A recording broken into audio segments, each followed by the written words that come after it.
Hello students, welcome to greenfield study চ্যানেলের পক্ষ থেকে আপনাদেরকে জানাই আন্তরিক শুভেচ্ছা ও ভালোবাসা। তো আজকে আমি তোমাদের সাথে শেয়ার করব পশ্চিমবঙ্গ মধ্যশিক্ষা পর্ষদের দশম শ্রেণীর রায়ান মার্টিন প্রশ্নবিচিত্র সল 2026।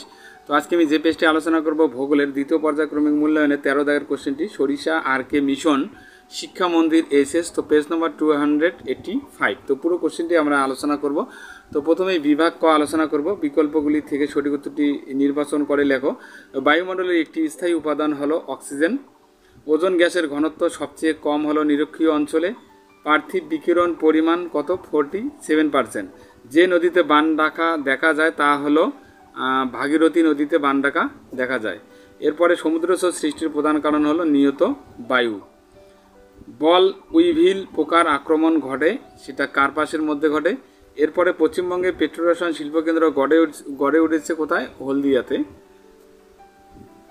এরপরে ভারতের নগরায়নের সমস্যা হলো উক্ত সবগুলি হবে। তো অপরিকল্পিত নগরায়ন, মানুষের শহরমুখী প্রবণতা, পরিকাঠামোর অভাব। ওকে, তো সঠিক উত্তরটি হবে এখানে ঘ, সবগুলি। এরপরে আলোচনা করব আমরা বিভাগ খ।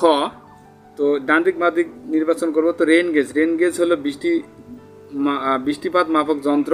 তারপর হাইগ্রোমিটার হলো বায়ুর আর্দ্রতা মাপক যন্ত্র, আর ব্যারোমিটার হলো বায়ুর চাপ মাপক যন্ত্র আর কি। ওকে, তো এরপরে আলোচনা করব 2-2 উপযুক্ত শব্দ বসে শূন্যস্থান পূরণ করো।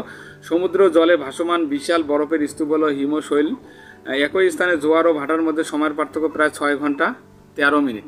ওকে, তারপরে দেখো 2-3 একটি বা দুটি বাক্য উত্তর দাও বা শব্দ উত্তর দাও। উপদ্বীপীয় মালভূমি অঞ্চলের প্রধান ফসল কি? জোয়ার বা বাজরা। টেলি পরিষেবা সংক্রান্ত বিষয়গুলি পর্যালোচনা করে কোন সংস্থা? ট্রাই সংস্থা। কোন অঞ্চলের মোট কর্মক্ষম পুরুষ জনসংখ্যা কত শতাংশ কৃষি ছাড়া অন্য কাজে নিযুক্ত থাকলে অঞ্চলটিকে শহর বলা হয়? এটা প্রায় 75%। ওকে, 75% আর কি। তো এরপরে আমরা বিভাগ গ, ঘ, ম এগুলি আমরা এখন পিডিএফ আকারে আলোচনা করব। তো যারা চ্যানেলটিতে নতুন আছে অবশ্যই চ্যানেলটিকে সাবস্ক্রাইব করবে এবং বন্ধুদের মধ্যে শেয়ার করবে। এরপরে আলোচনা করব বিভাগ গ, অ্যালবেডো কি? অ্যালবেডো হলো পৃথিবীর পৃষ্ঠে পতিত সূর্যালোকের কতটা অংশ প্রতিফলিত হয় তার পরিমাপক। এটি একটি অনুপাত বা শতকরা হার যা 0 থেকে 1-এর মধ্যে প্রকাশ করা হয়। মেঘ, বরফ, তুষার, বালুময় অঞ্চলের অ্যালবেডো বেশি, কারণ এগুলি সূর্যের আলো বেশি প্রতিফলিত করে। এরপরে অথবা কোশ্চেন টার্বোপোজ কি? টার্বোপোজ হলো বায়ুমণ্ডলের একটি স্তর যা স্ট্রাটোস্ফিয়ার ও থার্মোস্ফিয়ারের মধ্যে অবস্থিত। এই স্তরে উঠে এসে বায়ুপ্রবাহ শান্ত হয়ে যায় এবং বাতাস স্তরবদ্ধ হয়। এখানে অশান্ত গতি বা ঘূর্ণন বন্ধ হয়ে যায়, তাই একে টার্বোপোজ বলা হয়। জায়র কি? জায়র হলো মহাসাগরের মধ্যে ঘূর্ণমান এক বিশাল আকৃতির স্রোত চক্র যা সাধারণত হাই প্রেশার অঞ্চলের চারপাশে ঘোরে। উত্তর গোলার্ধের এগুলি ঘড়ির কাঁটার দিকে এবং দক্ষিণ গোলার্ধে ঘড়ির বিপরীত দিকে ঘোরে, যেমন উত্তর আটলান্টিক জায়র। শৈবাল সাগর কি? শৈবাল সাগর আটলান্টিক মহাসাগরের একটি নির্দিষ্ট অঞ্চল যেখানে প্রচুর সারগাসাম নামক ভেসে থাকা শৈবাল পাওয়া যায়। এই অঞ্চলটি বিভিন্ন জায়রের দ্বারা বৈশিষ্ট্যিত এবং এখানে স্রোতের গতি খুব ধীর হয়। বাগিচা কৃষি কি? বাগিচা কৃষি হলো একটি বিশেষত ও বাণিজ্যিক কৃষি ব্যবস্থা যেখানে চা, কফি, রাবার ইত্যাদি অর্থকরী ফসল চাষ করা হয় বড় আকারের জমিতে। এই ধরনের কৃষি প্রধানত পাহাড়ি বা উঁচু জমিতে বেশি শ্রম নির্ভর পদ্ধতি হয়ে থাকে। অথবা ধারণযোগ্য বা সুস্থায়ী উন্নয়ন কাকে বলে?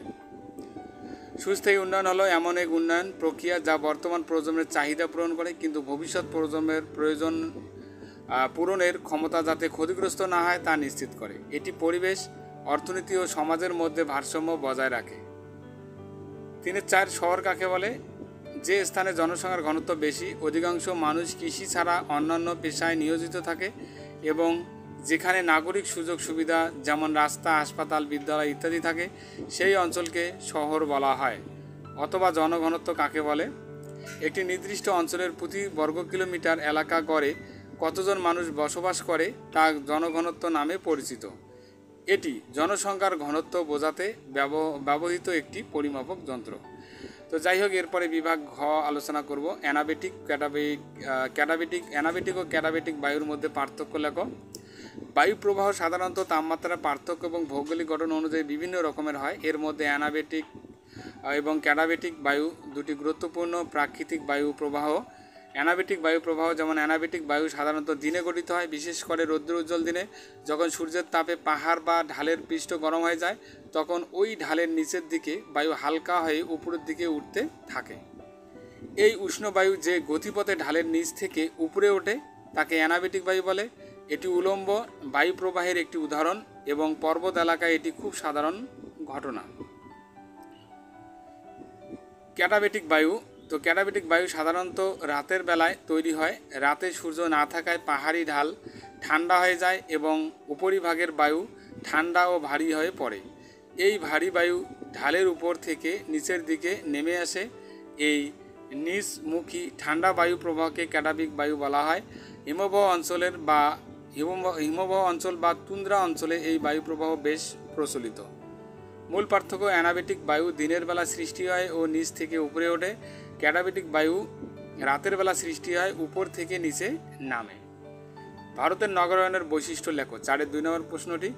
ভারতের নগরায়ন বলতে বোঝায় গ্রামীণ অঞ্চল থেকে শহর অঞ্চলে মানুষের স্থানান্তর এবং শহরের বিস্তার।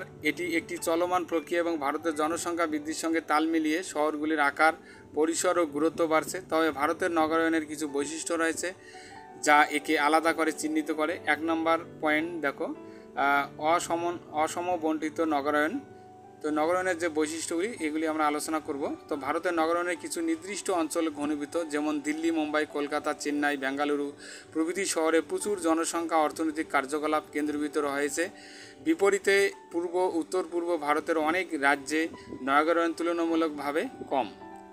2 নম্বর পয়েন্ট, অপরিকল্পিত শহরায়ন। তো অধিকাংশ শহর স্বাভাবিক জলবৃদ্ধির তুলনায় দ্রুত বেড়ে উঠেছে, কিন্তু তার সঙ্গে পরিকাঠামোগত উন্নয়ন হয়নি। ফলে পানীয় জল, বর্জ্য নিষ্কাশন, আবাসন, স্বাস্থ্য, বিদ্যুৎ ইত্যাদি পরিষেবার ঘাটতি দেখা যাচ্ছে। 3 নম্বর পয়েন্ট, বস্তি ও অনানুষ্ঠানিক বসতি। গ্রাম থেকে শহরে আগত দরিদ্র মানুষরা সস্তা আবাসনের জন্য বস্তিতে বসবাস করে। এই বস্তিগুলি স্বাস্থ্যসম্মত নয় এবং প্রায়শই অপরিকল্পিতভাবে গড়ে ওঠে। 4 নম্বর পয়েন্ট, অর্থনৈতিক কেন্দ্রিকতা। শহরগুলো এখন শিল্প, পরিষেবা, বাণিজ্য, তথ্য প্রযুক্তির প্রধান কেন্দ্র হয়ে উঠেছে। এর ফলে শহরের দিকে মানুষের আকর্ষণ বাড়ছে এবং গ্রামীণ অর্থনীতি হ্রাস পাচ্ছে। 5 নম্বর পয়েন্ট, চাকরির সুযোগ বৃদ্ধি। শহরে শিক্ষাগত, চিকিৎসা, কর্মসংস্থানের সুযোগ বেশি থাকার কারণে মানুষ গ্রাম ছেড়ে শহরে চলে আসছে। এরপরে পরিবেশগত সংকট। অপরিকল্পিত নগরায়নের ফলে বায়ু দূষণ, জল দূষণ, বজ্র ব্যবস্থার অভাব ইত্যাদি সমস্যার সৃষ্টি হচ্ছে। সুতরাং ভারতের নগরায়ন একদিক যেমন উন্নয়নের প্রতীক, তেমনি এটি বিভিন্ন সামাজিক, পরিবেশগত ও অর্থনৈতিক সমস্যারও উৎস। এরপরে আলোচনা করব অথবা কোশ্চেন, ভারতের সড়কপথ পরিবহনের সমস্যাগুলি লেখো। তো ভারতের সড়কপথ পরিবহন ব্যবস্থা অত্যন্ত গুরুত্বপূর্ণ, কারণ এটি দেশের প্রায় 65 থেকে 70% যাত্রী পণ্য পরিবহনে ব্যবহৃত হয়। তবে এই ব্যবস্থার কিছু গুরুতর সমস্যা রয়েছে যা দেশের উন্নয়নে বাধা সৃষ্টি করেছে। 1 নম্বর প্রধান সমস্যা হলো অপর্যাপ্ত রাস্তা। অনেক গ্রামীণ ও দুর্গম এলাকা এখনও পাকা রাস্তা নেই। অনেক রাস্তা সরু ও চলাচলের অনুপযোগী। 2 নম্বর, অপরিকল্পিত নির্মাণ। বেশিরভাগ রাস্তা যথাযথ পরিকল্পনা ও প্রকৌশলী বিদ্যার অভাবে নির্মিত, ফলে সেগুলি দীর্ঘস্থায়ী হয় না এবং প্রায়শই ভেঙে যায়। 3 নম্বর, অল্প সংখ্যক এক্সপ্রেসওয়ে, হাইওয়ে। আন্তর্জাতিক মানের দ্রুত গতির রাস্তাগুলির সংখ্যা এখনও অনেক কম, ফলে দূরত্ব অতিক্রমে বেশি সময় লাগে। 4 নম্বর পয়েন্ট, অপর্যাপ্ত রক্ষণাবেক্ষণ। বর্ষাকালে অনেক রাস্তা খারাপ হয়ে পড়ে। নিয়মিত সংস্কার না করায় রাস্তার অবস্থা আরও খারাপ হয়। 5 নম্বর, যানজট ও দুর্ঘটনা। শহর অঞ্চলে অতিরিক্ত গাড়ির কারণে যানজট নিত্যদিনের ঘটনা। সেই সঙ্গে ট্রাফিক নিয়ম না মানার কারণে দুর্ঘটনার হারও অনেক বেশি।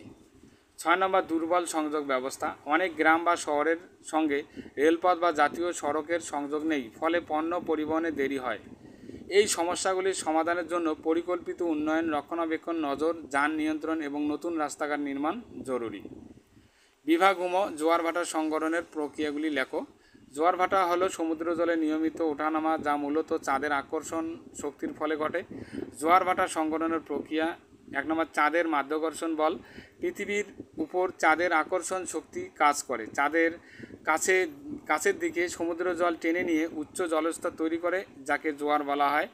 2 নম্বর পয়েন্ট প্রতিক্রিয়াশীল জোয়ার। চাঁদের বিপরীত পাশে পৃথিবীর কেন্দ্র থেকে কিছুটা দূরে থাকা জলও কেন্দ্রতিক বলের ফলে উচ্চতর হয় এবং আরেকটি জোয়ার তৈরি হয়। 3 নম্বর পয়েন্ট ভাটার সৃষ্টি। যেসব স্থানে আর কি জল চাঁদের দিকে বা বিপরীত দিকে সরিয়ে নেওয়া হয়, সেখানে জল স্তর কমে গিয়ে ভাটা তৈরি হয়। 4 নম্বর সূর্যের প্রভাব। সূর্যের আকর্ষণ জোয়ার ভাটায় প্রভাব ফেলে। চাঁদ ও সূর্য এক রেখায় এলে অমাবস্যা পূর্ণিমা বড় জোয়ার হয়, আর সমকোণে থাকলে ছোট জোয়ার হয়। সময়চক্র। দুই জোয়ারের মধ্যে গড় 12 ঘন্টা 25 মিনিট ব্যবধান থাকে, অর্থাৎ দিনে দুবার জোয়ার ও 2 বার ভাটা হয়। 5-2 ব্যবহারের প্রকৃতি অনুসারে ভারতের কৃষি ফসলের শ্রেণী বিভাগ করো। ভারতে কৃষি ফসলকে ব্যবহারের ভিত্তিতে মূলত 5টি শ্রেণীতে ভাগ করা হয়ে থাকে। খাদ্যশস্য মানুষের খাদ্য হিসাবে ব্যবহৃত হয়, উদাহরণ ধান, গম, বাজরা ইত্যাদি। ডালশস্য প্রোটিন সমৃদ্ধ খাদ্য ফসল, মাটির নাইট্রোজেন বৃদ্ধি করে, উদাহরণ মসুর, মুগ, অরহর, ছোলা ইত্যাদি। অর্থকরী ফসল আছে আবার, বাজারে বিক্রি করে অর্থ উপার্জনের জন্য চাষ করা হয় এটি, যেমন তুলো, আখ, চা, কফি, জুট, মানে পাট ইত্যাদি। 4 নম্বর পয়েন্ট তৈলবীজ ফসল। তেল উৎপাদনের জন্য চাষ করা হয়, যেমন সরষে, সূর্যমুখী, চীনাবাদাম তেল, তিল ইত্যাদি। মশলা ও ফলমূল স্বাদ ও সুগন্ধ বাড়াতে ব্যবহৃত হয় বা ফল ও আনাজ হিসাবে ব্যবহৃত হয়, উদাহরণ আদা, হলুদ, এলাচ, আম, কলা, পেঁপে। অথবা পূর্ব ভারতে ইস্পাত শিল্পের উন্নতি ঘটেছে কেন? পূর্ব ভারতে বিশেষ করে ঝাড়খণ্ড, উড়িষ্যা, পশ্চিমবঙ্গ, ছত্তিশগড় অঞ্চলে ইস্পাত শিল্পের বিকাশ ঘটেছে নিচের কারণগুলির জন্য। 1 নম্বর খনিজ সম্পদের প্রাচুর্য। এই অঞ্চলে লৌহ আকরিক, কয়লা, ম্যাঙ্গানিজ, চুনাপাথর প্রভৃতি ধাতব খনিজ প্রচুর পরিমাণে পাওয়া যায়। 2 নম্বর জলের সরবরাহ। দামোদর, সুবর্ণরেখা, মহানদী প্রভৃতি নদী থেকে ইস্পাত শিল্পে ব্যবহারের জন্য প্রচুর জল পাওয়া যায়। 3 নম্বর পর্যাপ্ত বিদ্যুৎ।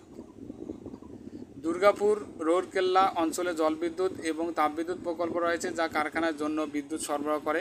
পরিবহন ব্যবস্থা। উন্নত রেল সড়ক যোগাযোগ থাকায় কাঁচামাল ও সমাপ্ত পণ্যের পরিবহন সহজ হয়। শ্রমের প্রাপ্যতা।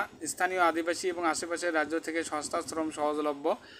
সরকারি সহায়তা ও শিল্পনীতি। কেন্দ্র ও রাজ্য সরকার এই অঞ্চলে ইস্পাত শিল্প গড়ে তোলার সহায়তা করেছে। তো বন্ধুরা, আজকে তাহলে এই পর্যন্ত। সবাই ভালো থাকবে। Happy next day. Thank you for watching my video.